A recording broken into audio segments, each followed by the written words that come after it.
Welcome to Voices of Indianapolis, where we explore the narratives of innovators, collaborators, and communicators shaping our city. I'm Jeff Edge, your host on this journey. Join us as we uncover their strengths, glean insights into their views of Indianapolis, and unravel the qualities that make them exemplary role models. Through candid conversations, we aim to illuminate their impactful projects, collaborations, and communication efforts that are propelling our community forward. Together, we'll celebrate these influencers, fostering inspiration and dialogue to forge a stronger, more united Indianapolis. All right, well, good afternoon. My name is Trenae Thomas. I am a proud Indianapolis Public Schools IPS Northwest High School graduate, Ball State graduate, and an Indiana Wesleyan graduate and student. I currently serve in the capacity of Manager of Workforce Equity for the Markle Foundation, which is a philanthropic organization based out of New York. And ultimately, my purpose and passion is doing anything that builds up people and systems and processes so that we can all enjoy, maximize life, liberty, and just really focus on that pursuit of happiness. What I do currently in working for the Markle Foundation is really focused on a skills-based approach to workforce development. So often when we think about workforce development, which I hope that you all are thinking about workforce and what that looks like for you and making sure that you're taking advantage of opportunities and resources that are going to help you transition from high school into the workforce. But what we really want to do is make sure that we're focusing on what are those necessary skills so that you all can be successful. You know, so often we put an emphasis on maybe degrees, and degrees are good. I got a few of them. I like those. I'm an advocate for education, but also for just that personal development. We know that there are many ways for us to develop skills, and that requires us to take advantage of opportunities that are presented to us. You know, I mentioned that I'm a proud IPS graduate, but it's the experience and the educators in those schools that really helped me, one, develop a love for education, understand its importance, and understanding that it's a key to access opportunity. But also, taking advantage of that access requires me to do some work and do some development. And so learning that made me want to be a part of systems that help do that for other people. How did you get from like point A from point B? So I'd say like right out of high school, how did you get from there to where you are now? The first thing I want to say is going from point A to point B is not always a linear process. So that means it's not a straight line. It sounds like that when we say point A to point B, but there are some lessons, there are some challenges, there are some swerves, U-turns, roundabouts along the way to get there. But ultimately, it's being really aware of what it is that excites me, what it is that I'm passionate about, and really that self-awareness of what my purpose is. It's being able to listen, to fail, because sometimes we do things that we are comfortable with doing, and it seems like I should do this because this comes easy to me. But that's not always the case. Sometimes we need to fail forward, because when we get back up, we're in a new space. We've learned some new things about ourselves, our experience. So really through listening, trying, failing, learning, and just being in that constant perpetual motion. Would you say the whole process of trying and trying and trying again was to get to a specific point, or were you just trying to move forward in any way you could and then figure it out, kind of like, hey, I want to get to this point, like about halfway through the process? A little bit of both. So trying to see where I end up, but also trying with purpose. You know, it's being able to say, I'm good at this, not so good at this. What's an opportunity that I can use to develop this particular skill? So trying with purpose, but also just trying to constantly be moving. When we stop, or we get comfortable, or we get complacent, then we become settled, and we're not growing. And one of the things that I like to say, if you're not growing or developing, it's a dead situation. It's a dead space. Did anything in your life kind of tell you that you wanted to do what you do now, or was it just kind of like you always wanted to do it, or was it like something just got to you one day and you wanted to do it? Yeah, so I think it goes back into really knowing yourself and reflecting on the experiences that you have. So you all have this amazing opportunity to participate in doing a podcast. That's a really cool opportunity that not many people get. Some of you might love every single aspect of it, and that's great. Some of you might hate every single aspect of it, and some of you might pick and choose which parts of it you like. And so after you have that experience, reflect on that. Like, I really liked asking questions. I really liked hearing people's stories. I really liked the technical aspects.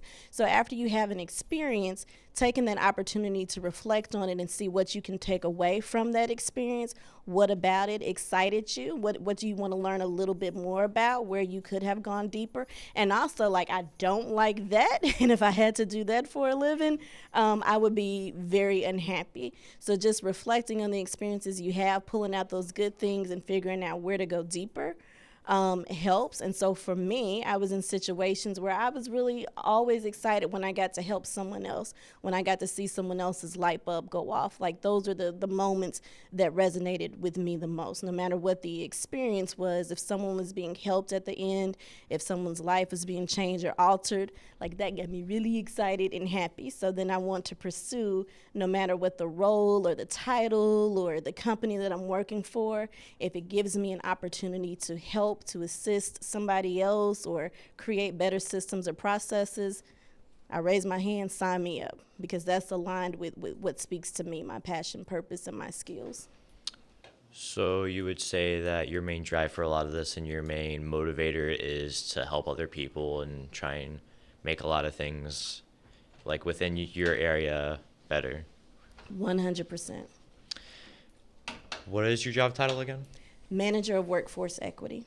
What's that kind of look like day to day? Yeah, so it looks like helping people find solutions to a problem that we're experiencing.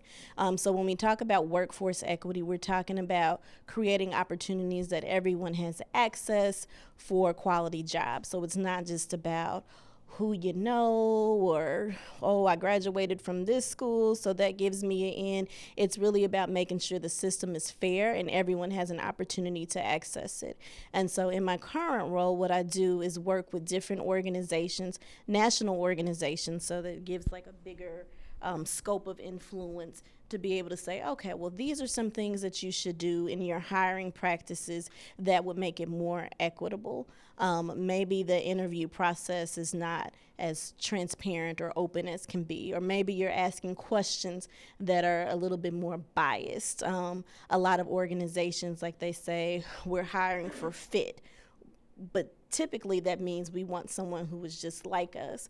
But we know that organizations, society, everywhere performs a little bit better when there's a little bit more diversity in thought and experience. And so my role is to really help people understand the benefits of that and create better systems and processes to do that. If someone else were struggling to get to like that kind of job or a job like that where they could help other people and they're kind of struggling to like find a way to get to that spot, what would your words of advice be for them? And so first of all, I would reiterate again that it's not a linear path. And just to be perfectly honest, the spot that I thought I would be in when I was your age, at my age, was a civil rights attorney.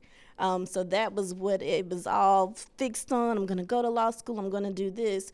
But as I started paying attention to what excited me and what I was passionate about, I realized that there are multiple ways to do that.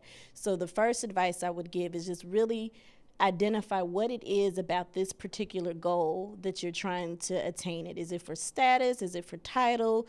Is it for money? What is your motivation? First of all, be very clear about that, because sometimes when we're striving for something, we're motivated by the wrong thing, and then you get it, and it's like, I am not happy about this. So really make sure that you know your motivation. And then it's a matter of making those connections and talking to people and taking advantage of opportunities to really say, okay, you know what? Maybe I'm not qualified for this job just yet, but maybe there's an internship or apprenticeship that can help me develop those skills that will then get me required. So then it also goes back to don't be afraid to fail. So know your motivation, don't be afraid to fail, and take advantage of those opportunities that are available to you. So I take it you enjoy your job quite a bit. Yes, I do. You've already given tons of wisdom. That's actually pretty cool. What words of advice would you give to kids, middle school to high school, about like long term, just overall getting to a job they want? Like, is there another way you would word it as well, or is it all kind of the same thing?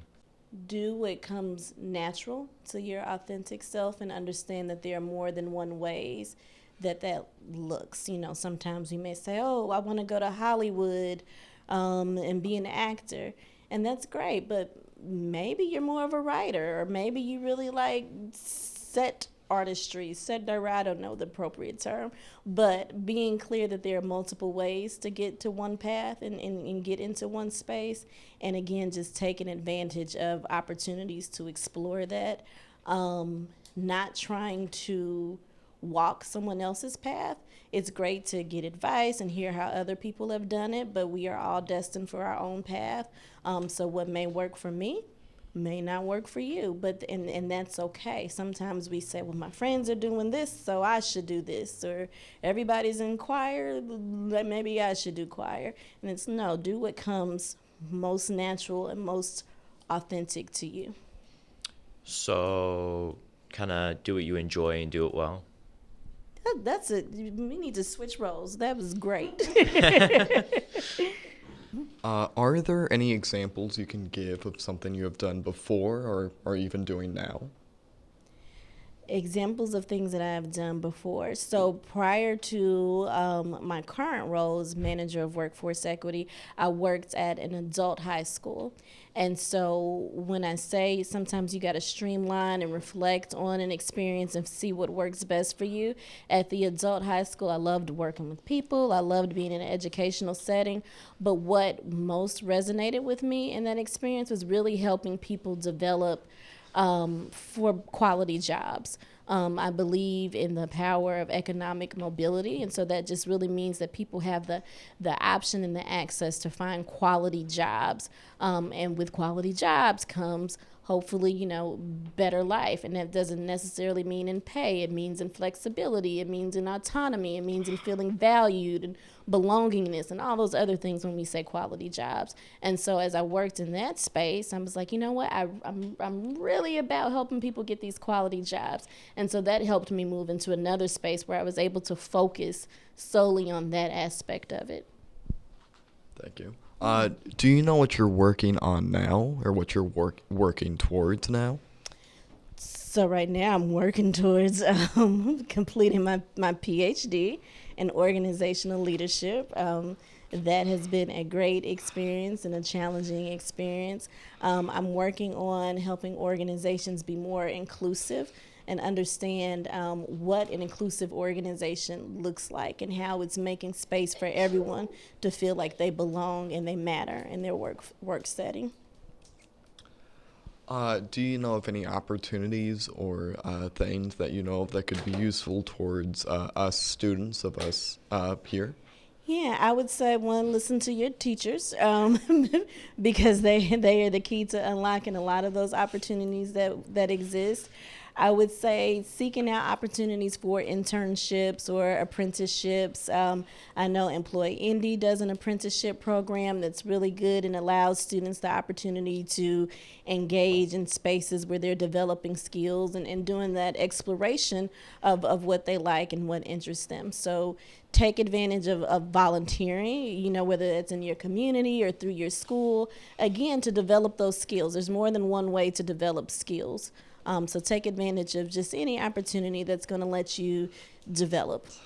Let's take a moment to thank our amazing sponsor, Paradigm Games, for this episode, your ultimate destination for tabletop gaming excitement, conveniently located at 2479 North Meridian Street, Indianapolis, Indiana, 46208. But wait, that's not all, folks. Paradigm Games is not just your average game store. They are the proud hosts of the Wednesday Lorcana League Nights, where the action starts at 6:30 p.m. For just $10, you'll get a spot on the sheet and a booster pack to jump into the thrilling world of Lorcana. Plus, you'll be battling it out for monthly promos that'll leave you hungry for more. But wait, Paradigm Games has something special for all you Pokemon enthusiasts out there. Join them every Sunday from 12 p.m. to 4 p.m. for Pokemon League. And the best part? It's completely free. Gather your best decks, trade cards, and meet fellow trainers in the ultimate showdown. So whether you're a board game fanatic or a Pokemon trainer, Paradigm Games is your go-to destination for gaming fun in Indianapolis. Support our sponsor because they support your passion. How adaptable do you find your role? Extremely adaptable. And so when we talk about like that skill development, adaptability is something that's what we call a transferable skill, something that you're going to need for any job in any context. And so in my specific role, like I mentioned, I work with a lot of different organizations, and so some organizations may need focus on one thing, and so I'm in that zone helping them focus on maybe their hiring practices. Another organization, they may need some work with capacity building, is what we call it, and so I'm helping with that.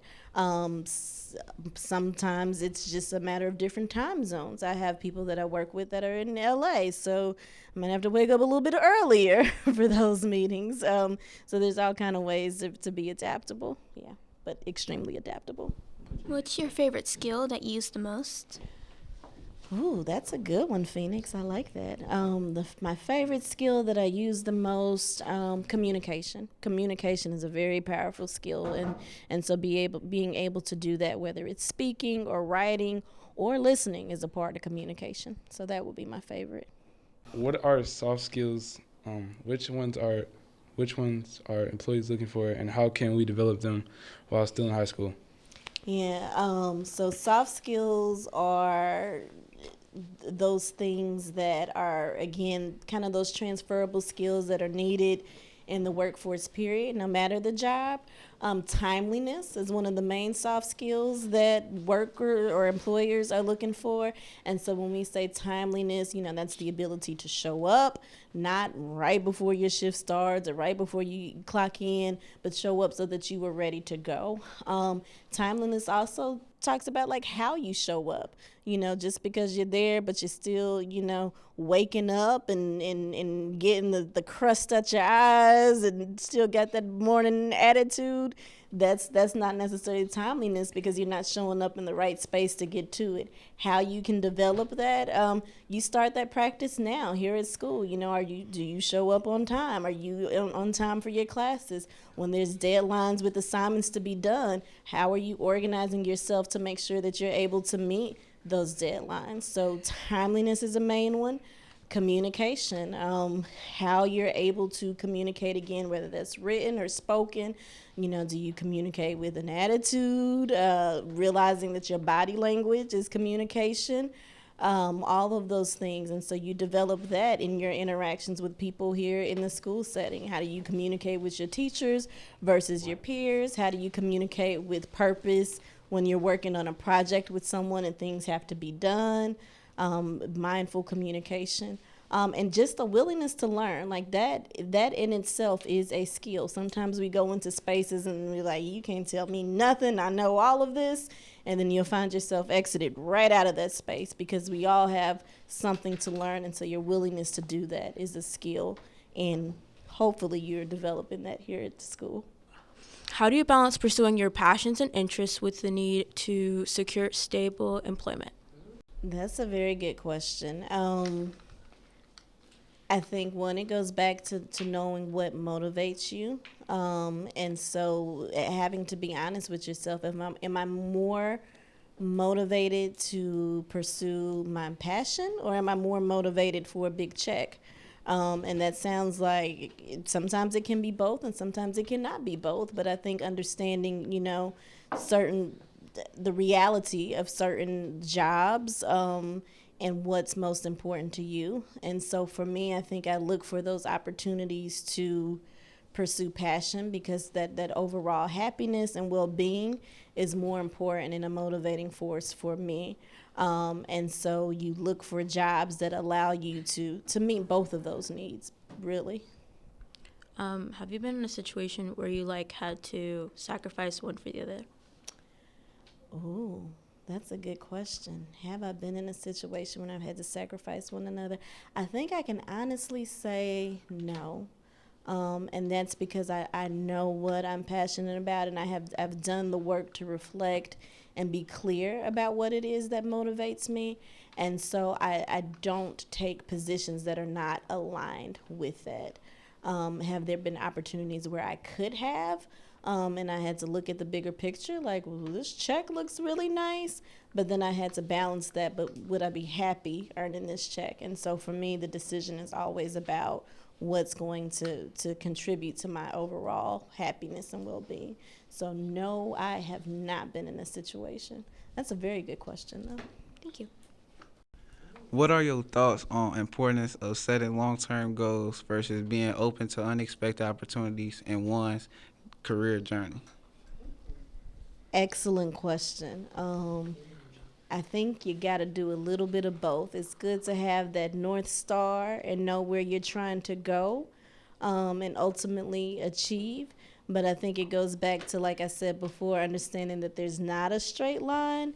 And so those twisty, turny paths, some of them will help you come to realizations about yourself that you didn't know to be true.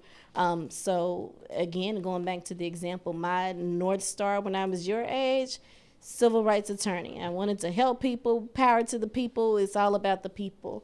I took some detours and some different paths to get there. And because of some of those turns and twists of life, I realized, one, there are different ways to help people, but also I don't think that I would like the structure and the formality of law and being in the courtroom. I like a little bit more creativity. So it helped me to even though I had that North Star, it helped me to kind of adjust it and bring it into focus because I thought it was a specific job instead of a specific objective. But being open to some turns and challenges helped me kind of develop my interest a little bit more and understand what I wanted to do ultimately. Good question. Have you done any other similar jobs to this, or is this the first time doing this specific job? So this is my first time doing this specific job. However, this job has some skills that I developed in other jobs. So while I'm applying those skills in a different way, it requires some of the same things. So it goes back to when you're doing that development and skills, it may look different how you use them, but kind of the same opportunities. Good question. How long do you think it takes to earn a skill? Or do you have a specific time or a specific strategy to learning skills? Dang, Oprah.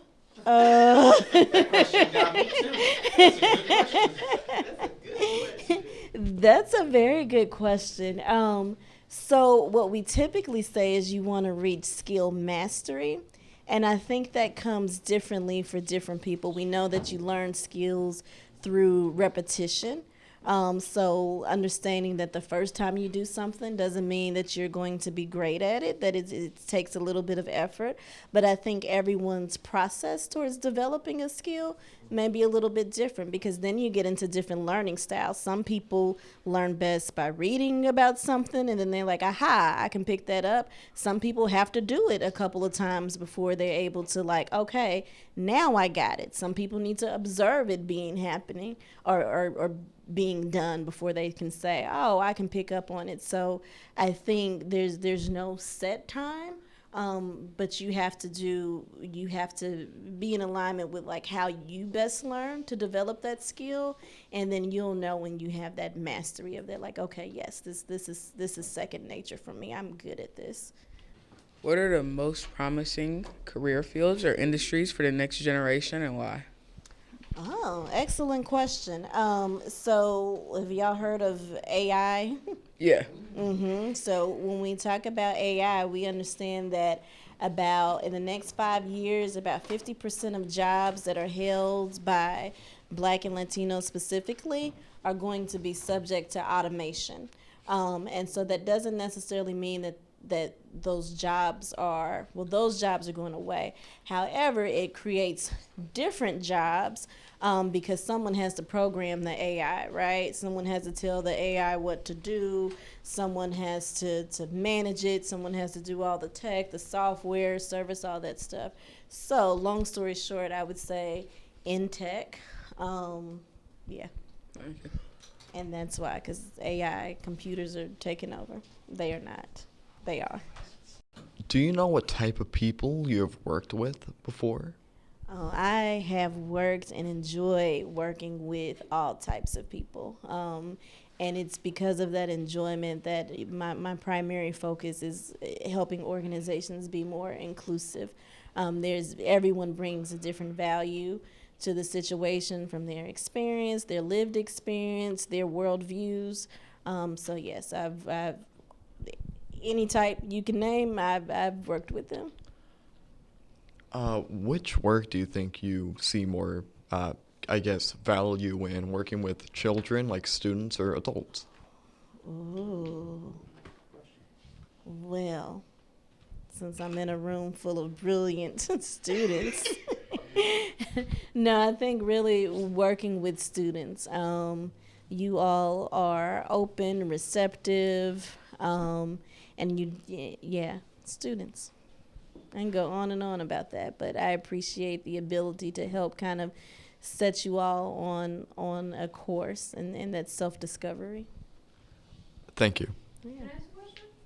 Is there a type of person, since you say you love to help many different, is there some people or a type of people that you won't help?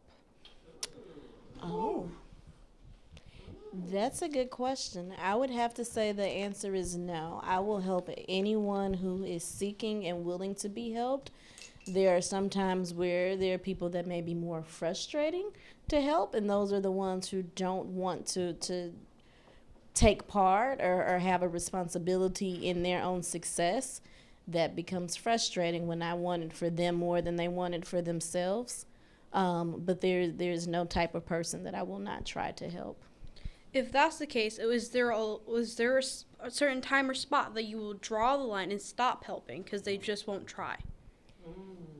Sometimes, and I think Coach Riggs just also kind of held this example, help looks different. Sometimes help is based on your presence, and sometimes help is based on your absence. And so even when we've reached that line of like, okay, now I need to step back and let you do this on your own. And that is also help because I am empowering them to do it on their own. So no, I don't think there's a line. I think it shifts in what that help looks like, but there's not a line in which it just stops. Thank you. So a lot of people process different emotions and view them differently. Stress is definitely one of those biggest ones, one of those bigger ones.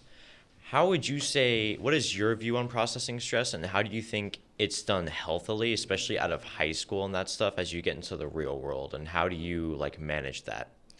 Very good question. Very appropriate question as we think about what it takes to be successful in the real world. And I think the first thing is, again, and it always goes back to know thyself. So being aware of what your stressors are. And sometimes you can avoid putting yourself in those situations that are going to cause stress. Sometimes it is unavoidable. And so if you know what your triggers are and you know that you may find yourself in one of those triggering contexts, being able to identify those appropriate coping skills that work for you.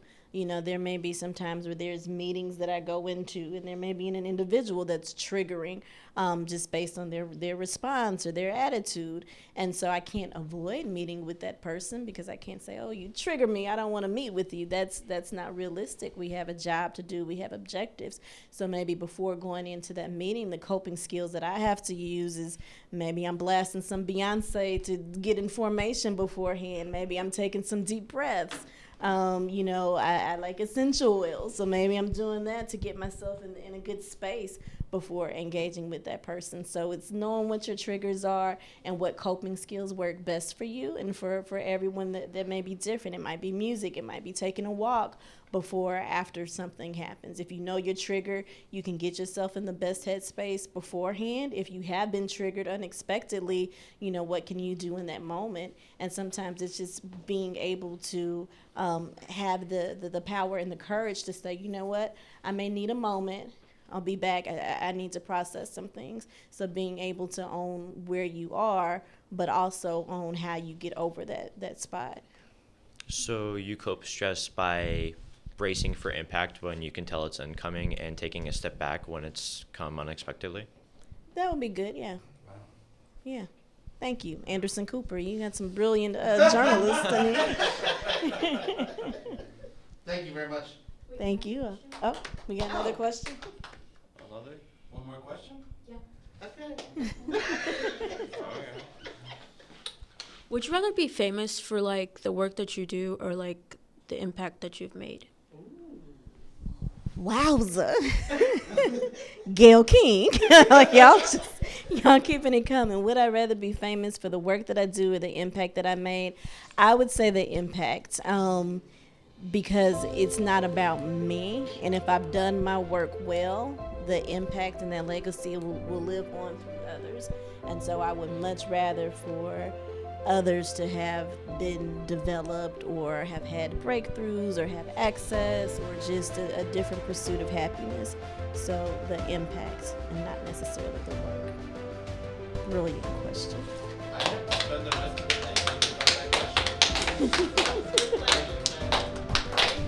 Good job, y'all.